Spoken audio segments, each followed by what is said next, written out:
شحال من مرة حسيتي بلي عقلك ماشي في مكان بعيد بلا ما تحس، ولا مرات تكون في مكان معين ولكن الفكر ديالك مشغول بحاجة أخرى. اليوم غادي نتسائلوا متى كيبدا العقل ديال الإنسان في الانهيار، كيفاش كيبدا يتحطم، واش فعلا كنعيشو في عالم ديال الوعي ولا كنا مجرد ضحايا ديال تيارات غريبة اللي كيعيش فيها العقل ديالنا. هل الوعي نعمة ولا كيولي عبء؟ إلا كان فعلا عبء واش العقل كيبدا ينهار بشوية بشوية؟ اليوم غادي ندخلوا في رحلة مع بعضنا، رحلة فكرية فلسفية، رحلة من الوعي والانفصال، معقول ولا مجرد كابوس؟ واش يمكن ينهار عقل الإنسان؟ وما هو الانهيار العقلي؟ واش العقل مجرد آلة ولا تا هو كائن حي كيحس وكيشعر؟ باش نجاوب على هذا السؤال خاصنا نفهمو شنو كيوقع فاش كيبدا الدماغ ديالك يفقد التنسيق. إلا طولتي في الفوضى الذهنية والعقل ديالك طاحت فيه ملايين المعطيات يوم ورا يوم، غادي يولي عقلك كيشعر بالإرهاق المستمر. الضباب العقلي غادي يدخل ومن بعد كيجي الانهيار. ولكن السؤال هو إمتى كتبدا تشعر أنك فاقد الاتصال مع عقلك؟ واش الشعور هذا طبيعي ولا بداية لشي حاجة كبر؟ الفوضى الرقمية اليوم مبقاتش شي حاجة غريبة، كنعيشو في عالم مملوء بالإشعارات المستمرة. كل لحظة كيوقع ضغط شديد على العقل ديالك. كل ما زادت المعلومات كل ما قلت القدرة ديالك على التركيز. الدماغ ديالك ولا كيشتغل بشكل عشوائي، كل فكرة تتزاحم مع فكرة أخرى، متقدرش تركز على حاجة وحدة، ولكن في حالة مستمرة من الانفصال. كيفاش عقل الإنسان يمكن يستحمل هذا الضغط؟ واش العقل قادر على الاستمرار في هذه الظروف ولا كاينه النهاية ديالو؟ أخطر من هادشي هو أن عقل الإنسان كيولي يطور آلية الدفاع، لكن هاد الآلية في أغلب الحالات ما كتشكل حتى حل، بل غادي تزيد الأمور التعقيد.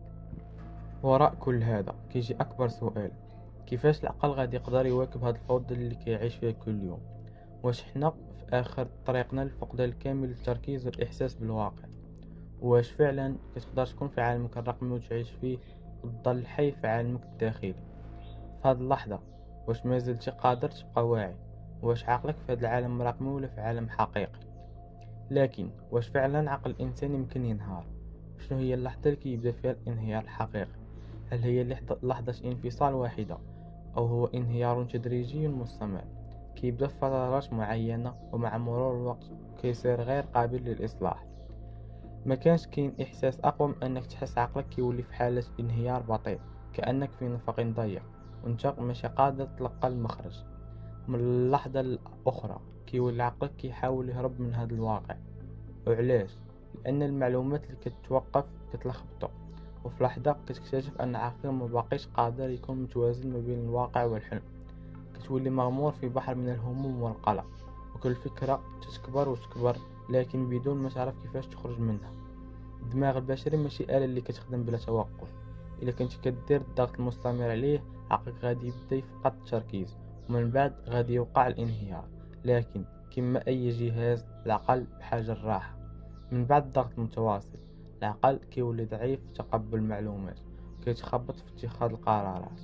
والأسوأ من الانهيار هو أنك تعيش في حالة ضبابية، ما عارف واش كتحس بالواقع أو التفاعل الرقمي، وكأنك ماشي حاضر في حياتك اليومية. لكن إذا وصلنا لحالة من الانهيار العقلي واش كيكون طريق مسدود؟ واش فعلا ما كاينش رجوع، ولا العقل البشري كيقدر يعيد بناء نفسه؟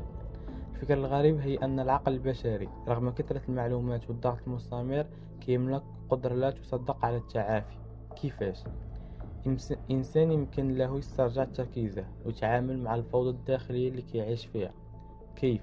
بكل بساطة بالوعي، الوعي الكامل بالحالة ديالك والطريقة اللي كتعيش بها في العالم الرقمي. ملي تكون واعي وتقرر أنك تخرج من دوامة الشاشة كيبدأ العقل ديالك بالتحسن. المفاجأة هي أنه ماشي ضروري تتخلى عن التكنولوجيا، ولكن خاصك دير وقت مخصص لها وتقصب عقلك من العالم الرقمي والعالم الواقعي.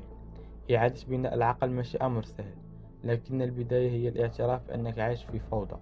هاد الفوضى ما غاديش تختفي حتى تبدا تعيد تنظيم حياتك اليومية وتبني لحظات الهدوء والتركيز. والطريقة هذه مع مرور الوقت غادي تقرر دير توازن بين الوعي الرقمي والواقعي. الدماغ ديالك غادي يبدا يسترجع القوة ديالو، وفي لحظة ما غادي تكون قادر تتحكم في عقلك وتعيش الحياة اللي بغيتيها. إذا كانت التكنولوجيا هي سبب الانهيار العقلي، كيفاش يمكن لنا نعيش في المستقبل بدون ما نخسر عقلنا؟ واش كان عندنا فرصة نعيش حياة متوازنة؟ الجواب هو إذا قدرنا نوقفوا لحظة ونسألوا أنفسنا شنو الهدف ديالنا في هذا العالم الرقمي. كل شيء عنده حدود، حتى أكثر الأشياء اللي كانت تبدو مستحيلة.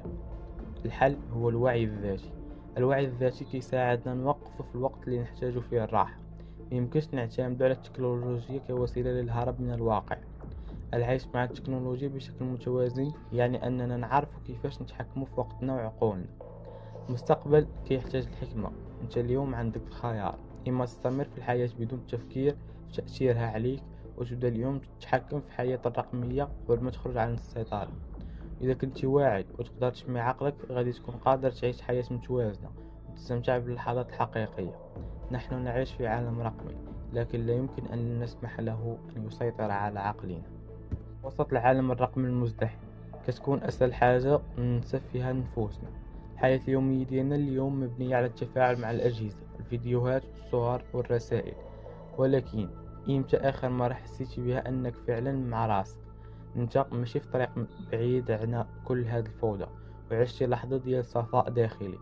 الرجوع إلى الذات ماشي سهل، لكن لازم تبدأ دابا، ماشي بالهروب من الواقع ولكن بالتوازن بين الحياة الرقمية والواقعية. انت الإنسان أقوى من أي جهاز، أقوى من أي خوارزمية. العقل البشري عنده قدرة غير محدودة على التعافي، ولكن فقط إذا قررنا نمنح له فرصة.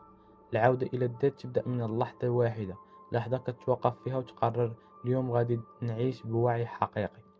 كل خطوة نحو العودة إلى نفسك هي خطوة نحو عقل صحي ومتوازن، لأن الوعي هو السبيل الوحيد للعيش في هذا العصر الرقمي إذا قررنا نعيش بإرادتنا. الوعي هو المفتاح. الوعي بأنه رغم كل هذا العالم الرقمي ما زال عندنا قوة نتحكم في حياتنا وفي حقوقنا. ولكن الحقيقة هي أن العالم اللي عايشين فيه الآن عالم مشبع بالمؤثرات المستمرة، وكأن عقلنا بديل للروبوتات مستمر في العمل بلا توقف. ولكن هذا ما كانش هو المصير ديالنا. المصير ديالنا هو أننا نعيش بوعي، نتحكم في الحياة ديالنا ونسترجع القوة ديالنا كمخلوقات بشرية. نقدر نعيش في عالم رقمي ولكن في نفس الوقت نبقى محافظين على التوازن ديالنا الداخلي. المستقبل ديالنا ما غاديش يكون رقمي فقط، بل غادي يكون في الوعي باللحظة، تواصل حقيقي مع أنفسنا ومع الآخرين. اليوم اخترت أن تكون هنا، اخترت أن تكون واعيا وأن تعيد ترتيب أفكارك وعقلك. لكن غادي يبقى السؤال، هل أنت مستعد تواجه الحقيقة؟ هل أنت مستعد تعيش بوعي كامل بعيدا عن فوضى هذا العالم؟ غادي نوقف هنا، لكن قد بدأت رحلة جديدة، رحلة تكون فيها الوعي، واعي بحياتك وواعي بكل خطوة تاخذها في هذا العالم.